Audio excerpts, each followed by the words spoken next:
Hello सखीज kitchen मीनाक्षीमध्ये तुम्हा सर्वांचं खूप खूप स्वागत. आज मी बनवणार आहे मिश्र धान्यांचं पीठ. या पिठाची भाकरी आरोग्यासाठी अतिशय पौष्टिक, पचायला हलकी आणि चवीला तर अत्यंत छान लागते. भाकरीनं आवडणारे सुद्धा आवडीने खातील इतकी छान लागते. हा व्हिडिओ स्किप न करता पूर्णपणे पहा आणि आपल्या चॅनलला अजूनही सबस्क्राईब केलं नसेल किंवा चॅनलमध्ये तुम्ही नवीन आलेले असाल तर प्लीज लाईक, शेअर आणि सबस्क्राईब करा. चला तर मग रेसिपीला सुरुवात करूयात. इथे मी एक भांडं ज्वारी घेतलेली आहे. ज्वारी अगोदरच चाळून निवडून स्वच्छ करून घेतलेली आहे. त्याच भांड्याने एक भांडं किंवा एक पातेलं बाजरी घेतलेली आहे. गावरान बाजरी आहे. मी सर्वच धान्ये अगोदरच चाळून निवडून स्वच्छ करून घेतलेली आहे. अर्धं भांडं तांदूळ घेतलेले आहे रेशनिंगचे, जे जाडे तांदूळ असतात तेच तांदूळ मी इथे घेतलेले आहे. तांदूळ कॉटनच्या कपड्याने अगोदर स्वच्छ पुसून घ्यायचे. हे एक भांडं नाचणी घेतलेली आहे. नाचणीसुद्धा कॉटनच्या जाड कपड्यात घालून पुसून घ्यायची किंवा धुवून वाळवून घेतली तरी चालेल. एक वाटी मका घेतलेली आहे. हे पाव भांडं असेल, अर्ध्या पातेल्यापेक्षा कमी घेतलेली आहे. एक वाटीभर उडदाची डाळ घेतलेली आहे. या जागी अख्खे उडीद घेतले तरी चालेल. या डाळी व्यतिरिक्त मी कोणतीही डाळ किंवा धान्य घालणार नाही. व्यवस्थित मिक्स करून घ्यायचं. अर्धं भांडं आपण तांदूळ घेतलेले होते, त्या जागी अजून अर्धं भांडं ज्वारी घेणार आहे. म्हणजे एकूण 1.5 भांडं किंवा 1.5 पातेलं ज्वारी घेतलेली आहे. सर्वांचं अगदी योग्य प्रमाण इथे मी घेतलेलं आहे. सगळं साहित्य व्यवस्थित मिक्स केल्यानंतर यामध्ये आपल्याला 1 चमचा मेथीसुद्धा घालायची आहे. 1 चमच्याला थोडीशी कमी घेतलेली आहे. मेथी आवर्जून घालायची आहे. मेथीमुळे भाकरीची पौष्टिकता तर वाढतेच, परंतु भाकरी चवीला सुद्धा खमंग छान लागते. त्यामुळे नक्की घाला आणि व्यवस्थित मिक्स करून चक्कीवरून दळून आणायचं आहे. नेहमीच्या भाकरीच्या पिठासाठी दळतो अगदी तसंच दळायचं आहे. खूप बारीक अजिबात दळायचं नाही. ज्यांना वजन कमी करायचं आहे त्यांच्यासाठी किंवा मधुमेहींसाठी अशा पद्धतीचं पीठ नक्की घरामध्ये बनवून ठेवा. आता मी या पिठाची भाकरी बनवून दाखवणार आहे. इथे मी एका भाकरीसाठी पीठ घेतलेलं आहे. त्यामध्ये चवीपुरतं चिमूटभर मीठ घालायचं, म्हणजे भाकरी अजून छान लागते. थोडं थोडं पाणी घालत पीठ चांगलं मळायचं आहे. भाकरीचं पीठ जितकं चांगलं मळलं जाईल तितकी भाकरी एकसंध हवी तशी छान थापली जाते, अजिबात चिरटत नाही आणि चवीला सुद्धा खूप छान लागते.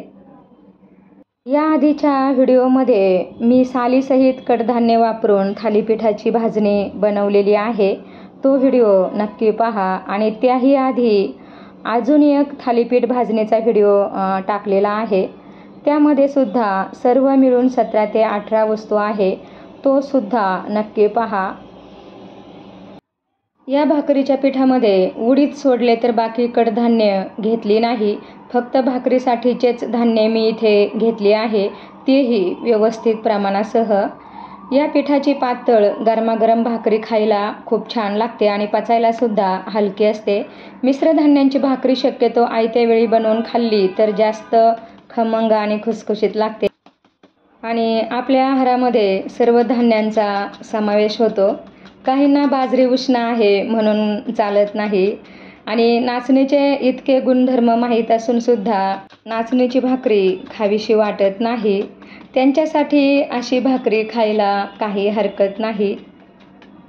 तुम्ही बघू शकता, भाकरी न चिरटता व्यवस्थित गोल गरगरीत थापली गेली आहे.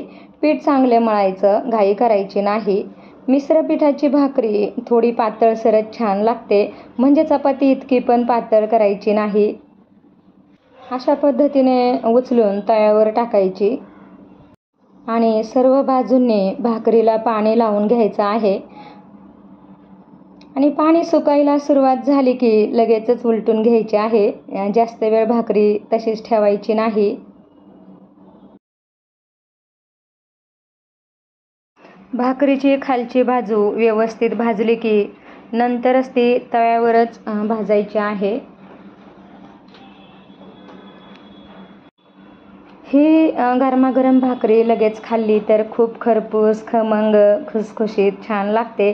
कोणत्याही भाजीसोबत किंवा मिरची चटणीसोबत आणि दह्यासोबत तर अजूनच जास्त छान लागते. दोन्ही बाजूंनी भाकरी खमंग भाजायची. या भाकरीमध्ये अनेक पौष्टिक गुणधर्म एकत्रित सामावलेले आहेत. त्यामुळे नक्की तुम्ही अशा योग्य प्रमाणासह साहित्य घेऊन पीठ बनवून ठेवा. अशा पद्धतीने पीठ विकतसुद्धा मिळतं, पण आपल्या प्रकृतीनुसार आपण साहित्य कमी जास्त करू शकतो. जर घरातल्या घरात बनवलं तर तुमच्या आवडीनुसार यामध्ये बदल करू शकता. तुम्ही बघू शकता भाकरी किती खमंग छान भाजली आहे. चव तर इतकी छान असते की तुम्ही एका भाकरीऐवजी नक्कीच अजून अर्धी भाकरी खाल. आता मी भाकरी मोडून दाखवत आहे. अगदी काठापर्यंत पापुद्रा वेगळा झालेला आहे. एकदम पातळ भाकरी झालेली आहे आणि खूपच छान बघू शकता. यासोबत खाण्यासाठी मी भोपळ्याची भाजी केली आहे. सुक्या पालेभाज्यांसोबत तर भाकरीची चव दुपटीने वाढते. नक्की तुम्ही अशा पद्धतीने भाकरी बनवून बघा. मग तुम्हाला माझी आजची मिश्र पिठाच्या भाकरीची रेसिपी किंवा मल्टीग्रेन आटा कसा वाटला कमेंटमध्ये नक्की सांगा. तुम्हीसुद्धा बनवून ठेवा. आणि आपल्या चॅनलला अजून सबस्क्राईब केलं नसेल किंवा चॅनलमध्ये तुम्ही नवीन असाल तर लाईक, शेअर आणि सबस्क्राईब करा. थँक्यू. बाय.